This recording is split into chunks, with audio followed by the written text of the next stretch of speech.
This interview is part of the History Heard project. The content of this interview may be used for historical research. However, no part of the video itself may be reproduced without the express written permission of an authorized representative of History Heard. Today is June 24th, 2009 at 5:30 p.m.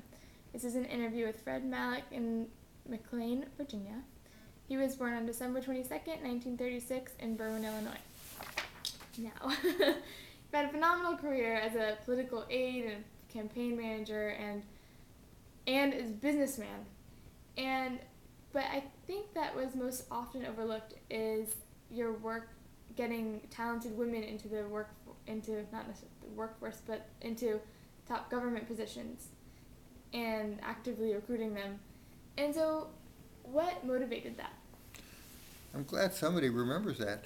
Yeah. Well, it really was a product of President Nixon wanting to get more talented women involved.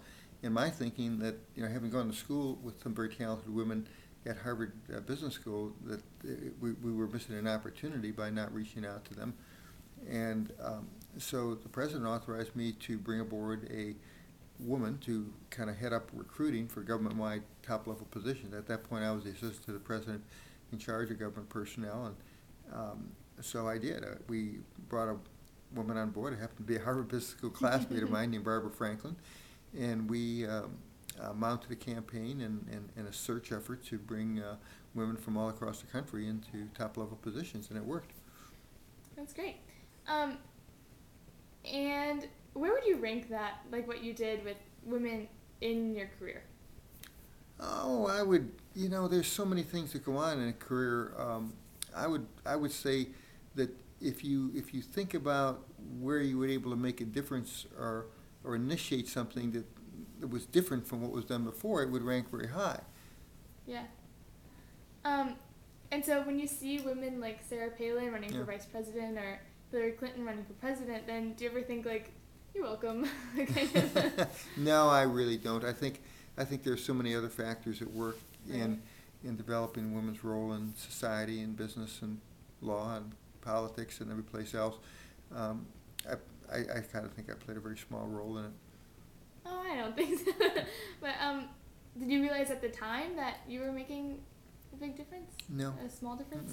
No, you just, you're very work-oriented, goal-oriented, and here's something we ought to do, and it doesn't happen all at once either. Right. You take a lot of tiny steps, and at the end of a couple of years, all those tiny steps add up to, a reasonably big step. Yeah.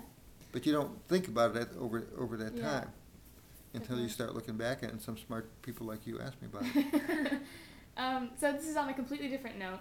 This morning when we interviewed Len Downey at the Washington Post, we talked to him about Watergate, and so we were thinking that there was a time when people thought that you might be Deep Throat. And so what was that like?